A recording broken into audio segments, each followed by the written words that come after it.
Investigators from Britain looked at the efficacy of vitamin D3, which is the naturally produced vitamin, on preventing protein excretion in patients who have diabetes and kidney disease.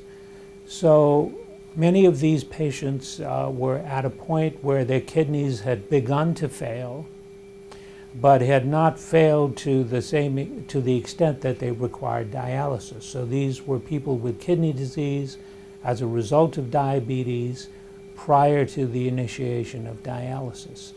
And in this study, the investigators gave vitamin D3 in doses sufficient to increase the levels to a particular concentration, and showed that the people who got vitamin D3 had less protein in the urine, and they had less amounts of a particular substance known as transforming growth factor beta that is responsible for fibrosis, or the development of fibrosis in the kidney.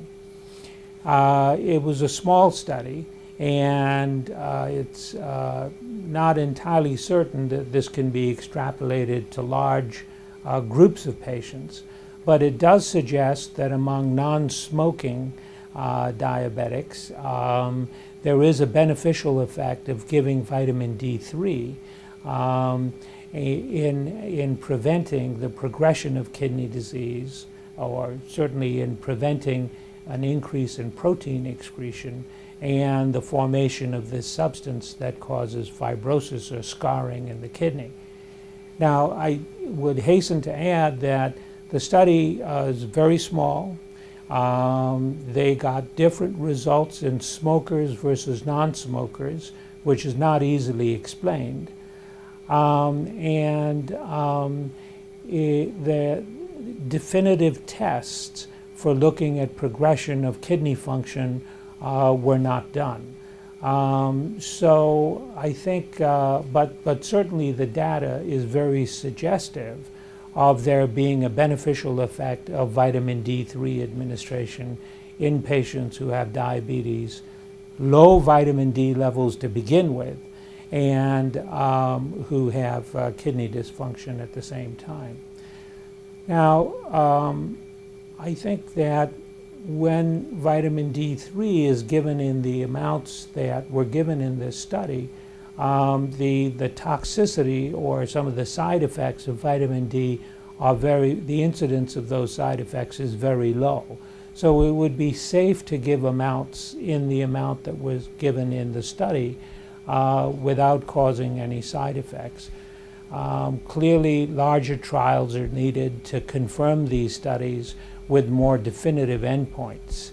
But I think it's a step in the right direction, showing that the administration of vitamin D3 may be helpful in a subset of patients who have chronic kidney failure, in this case due to diabetes. I would caution against doing that. I think that if someone has diabetes and chronic kidney disease, they should see their doctor, who could then measure the levels of a vitamin D metabolite in the blood called 25-hydroxyvitamin D. If the levels of that particular substance were on the low side, then under those circumstances, under supervision, administering vitamin D3 would be of help because it would prevent more protein from appearing in the urine and potentially more damage from occurring.